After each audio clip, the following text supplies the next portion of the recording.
Hello everyone, welcome to क्रैकेक्स। तो आज हम डिस्कस करने वाले हैं पीएमएमएसवाई और एफएमई के बारे में। तो अब ये न्यूज़ में क्यों है?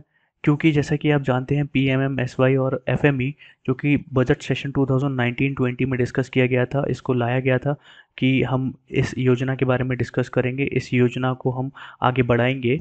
तो अब क्योंकि ये 2020 से स्टार्ट होनी थी, तो इस वजह से ये न्यूज़ में है। तो चलिए हम इसके बारे में डिस्कस कर लेते हैं। जैसा कि हम जानते हैं कि थर्ड ट्रांच जो कि अभी 20 लाख करोड़ का कोविड रिलीफ फंड रिलीज किया गया था, तो उसके थर्ड ट्रांच में इसके बारे में डिस्कस किया गया, एफएमई के बारे में और पीएमएमएसवाई के बारे में। पीएमएमएसवाई क्या है? प्रधानमंत्री मत्स्य संपदा योजना। और एफएमई है आपका formalisation of micro food processing enterprises. तो पीएमएमएसवाई जो है वो रिलेटेड है आपके फिशरीज से, फिश प्रोडक्शन को इंक्रीज करने से, और एफएमई आपका रिलेटेड है आपका फूड प्रोसेसिंग यूनिट को उसमें बढ़ावा देने से, आपको और ज़्यादा फाइनेंशियली हेल्प करने से। तो it has been observe that about 30,000 crore worth of above scheme will rely on 40% share from states. अब इसमें क्या है, जो टोटल फंडिंग है वो प्रोवाइड की गई है 30,000 करोड़ रुपीज़ की, और जिसमें से कि 40% शेयर जो है वो आपका स्टेट्स का रहेगा और 60% शेयर जो रहेगा वो आपका सेंटर का रहेगा। तो चलिए आगे चलते हैं हम। तो प्रधानमंत्री मत्स्य संपदा योजना के बारे में डिस्कस कर लेते हैं। तो जैसा कि मैंने आपको बताया, 2019-20 के बजट सेशन में अनाउंस किया गया था। अब हम जानते हैं कि इससे क्या होगा, कि ये फिशरी से रिलेटेड है। तो जैसे कि जब एच वाई वी का प्रोडक्शन हुआ था, जब एच वाई वी को डेवलप किया गया था तो उससे ग्रीन रेवोल्यूशन आया था, वैसे ही अब यहाँ पे फिश प्रोडक्शन को इंक्रीज किया जाएगा जिससे कि ब्लू रेवोल्यूशन आएगा। तो ऐसा माना जा रहा है कि 9% एनुअल ग्रोथ रेट हमें यहाँ से प्रोवाइड होगी, और उसके बाद 22 मिलियन मैट्रिक टन्स जो है फिश का प्रोडक्शन जो है वो इंक्रीज कर दिया जाएगा बाय 2024 एंड 25। ठीक है। और इससे क्या फ़ायदा होगा कि 15 लाख जो फिशर्स हैं, फिश वर्कर्स हैं, फिश फार्मर्स हैं, उनको एम्प्लॉयमेंट मिलेगा, और इनडायरेक्टली उसके thrice times, it means 15 3 45 times, it means 45 lakh जो है इनडायरेक्ट एम्प्लॉयमेंट अपॉर्चुनिटीज़ लोगों को मिलेंगी। ठीक है। तो और ऐसा भी माना जा रहा है कि डबल हो जाएगी इनकम इन फिशर्स की, फिश वर्कर्स की, और जो भी अभी इस समय इस फील्ड में एम्प्लॉयड होंगे उनकी बाय 2024। ठीक है ना। उसके बाद ये जो ऑपरेटिंग पीरियड है वो है 2020 टू 24-25 फाइनेंशियल ईयर। ओके, आगे चलते हैं। आगे देखते हैं फंडिंग कौन कितना फंड करेगा। ठीक है। It has a total estimated investment of 20,050 crore. The investment share is segregated as, और इन्वेस्टमेंट शेयर जो है वो बांटा गया है। सेंटर का इसमें शेयर रहेगा 9,407 करोड़, स्टेट का शेयर रहेगा 4,880 करोड़, और बेनिफिशियरीज का शेयर रहेगा 5,763 crore.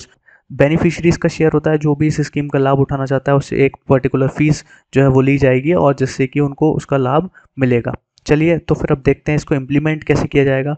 The PMMSY will be implemented as an umbrella scheme with the separate component namely।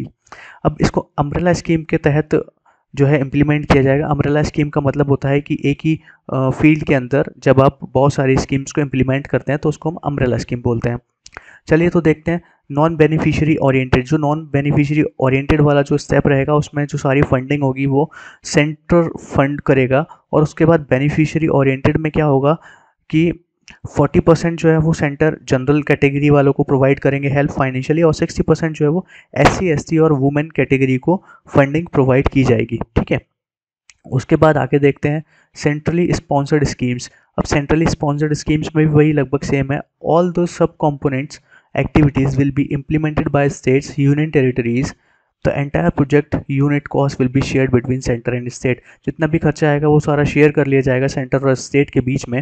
उसके बाद आता है आपका बेनिफिशियरी ओरिएंटेड। उसमें भी इसमें जो प्रोसेस है वो लगभग सेम ही है कि 40% जो है वो जनरल कैटेगरी वालों को फंडिंग प्रोवाइड की जाएगी, और 60% जो है वो SC ST और वुमेन वालों को प्रोवाइड की जाएगी। तो centre and state financial assistance for CS and CSS as mentioned above will be shared as given below. और CS और CSS के बीच में जो फंडिंग है वो ऐसे शेयर की जाएगी। North eastern and Himalayan states में जो शेयर है वो 90% जो फंडिंग होगी वो सेंटर प्रोवाइड करेगा, और 10% जो है वो स्टेट का शेयर रहेगा। ठीक है। और अदर स्टेट्स में 60% सेंट्रल का शेयर रहेगा, और 40% जो शेयर रहेगा वो स्टेट का रहेगा, जैसे कि हमने बताया। ठीक है। क्योंकि नॉर्थ ईस्टर्न और हिमालयन स्टेट्स थोड़े फाइनेंशियली बैकवर्ड है, थोड़े पीछे लाए करते हैं, इस वजह से जो फंडिंग है वो उनको 90% सेंटर के द्वारा प्रोवाइड की जाएगी। और यूनियन टेरिटरीज तो जैसे कि आप जानते हैं सेंटर ही मैनेज करता है, तो 100% फंडिंग जो है वो यूनियन टेरिटरीज को सेंटर ही प्रोवाइड करेगा।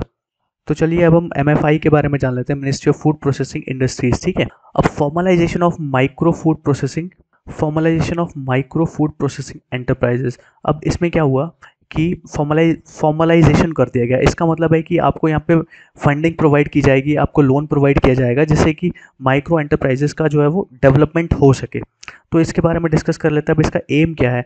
इसका एम यह है कि 2 लाख माइक्रो एंटरप्राइजेस जो है उनको क्रेडिट लिंक्ड सब्सिडीज दी जाएगी। इसका मतलब होता है कि आपको लोन प्रोवाइड किया जाएगा विद अ सब्सिडी। सब्सिडी का मतलब आपको जो उसमें इंटरेस्ट पे करना पड़ेगा वो कम रहेगा, उसमें बहुत सारी आपको रियायतें मिलेंगी, उसमें आपको EMI कम रहेगी, और उसके बाद में आपको जो ड्यूरेशन होगा उसको पे बैक करने का वो भी कम रहेगा। ठीक है, और ऐसा माना जा रहा है कि जो एस्पिरेशनल डिस्ट्रिक्ट्स हैं, माने जो कि बहुत ही ज़्यादा डेवलपिंग डिस्ट्रिक्ट्स हैं और जहाँ पे एंटरप्रेन्योर्स और वुमेन एंटरप्रेन्योर्स हैं जो कि बहुत ज़्यादा काम करने में जिनका मन लगता है, जो चाहते हैं कि भाई हम अपने बिजनेस को ऊपर लेके जाएं, उनको क्रेडिट बहुत जल्दी और आसानी से प्रोवाइड किया जाएगा। ठीक है, और the project is likely to generate 9 lakh skilled and semi skilled jobs. और इसके द्वारा क्या होगा कि 9 लाख स्किल्ड और सेमी स्किल्ड जॉब्स आपको प्रोवाइड की जाएंगी। ठीक है, और जो माइक्रो प्रोसेसिंग मार्केट है उसको ऑर्गेनाइज मार्केट से भी लिंक्ड किया जाएगा। इट मीन्स डेवलप्ड मार्केट से लिंक किया जाएगा, ताकि आपका जो भी आप डेवलप कर रहे हैं, जो भी प्रोडक्ट आप डेवलप कर रहे हैं, वो आसानी से,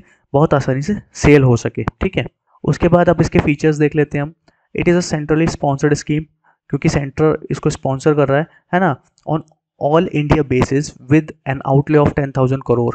ठीक है, ऑन ऑल इंडिया बेसिस पे इसको जो है वो लॉन्च किया जा रहा है, जिसका आउटले है, जिसका बजट लगभग है 10,000 करोड़ रुपीज़। ठीक है, the expenditure will be shared by the centre and the state in the ratio 60:40। अब यहाँ पे भी सेम ही है, बहुत सारी सिमिलैरिटीज़ हैं, देख लीजिएगा आप PMMSY और FME में। इसमें भी सेंटर का जो शेयर रहेगा वो 60% रहेगा और स्टेट का जो शेयर रहेगा वो 40% रहेगा। और इसका जो ऑपरेटिंग पीरियड है वो भी लगभग सेम है, 2021 to 24-25। ठीक है, the scheme will majorly focus on perishables. जो स्कीम है, ये जो स्कीम FME वाली है, ये पेरिशेबल्स पे सबसे ज़्यादा ध्यान देगी। क्यों?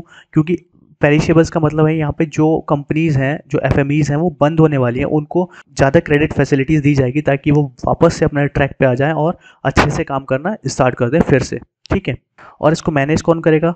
ये मैनेज की जाएगी inter ministerial empowered committee IMEC द्वारा। ठीक है, under the chairmanship of food processing industries minister. ठीक है, और इसमें क्या होगा कि स्टेट और यूनियन टेरिटरी लेवल पे एक कमेटी फॉर्म की जाएगी, जिसको हम शॉर्ट फॉर्म में बोलते हैं SLC। ठीक है, और उसका जो चीफ सेक्रेटरी होगा वही ये मॉनिटर करेगा कि कहाँ पे आपको क्रेडिट प्रोवाइड करना है, कहाँ पे आपको प्रपोजल्स देने हैं, कहाँ पे आपको एक्सपेंड करना है माइक्रो एंटरप्राइजेस को, और कहाँ पे आपको एक्सपेंड नहीं करना है, और कहाँ पे आपको नई यूनिट्स फॉर्म करनी है। ठीक है, सेल्फ हेल्प ग्रुप्स की, SHG जिसको बोलते हैं, और फार्मर प्रोड्यूसर ऑर्गेनाइजेशंस की। ठीक है ना। उसके बाद scheme also envisages the third party evolution and mid term review mechanism in the programme. ठीक है, तो इसमें क्या है, थर्ड पार्टी भी अपना एवोल्यूशन कर सकती है, और अगर वो बैकआउट करना चाहती है बीच में ही, तो वो बैकआउट कर सकती है। ठीक है, चलिए, thank you, thanks for watching.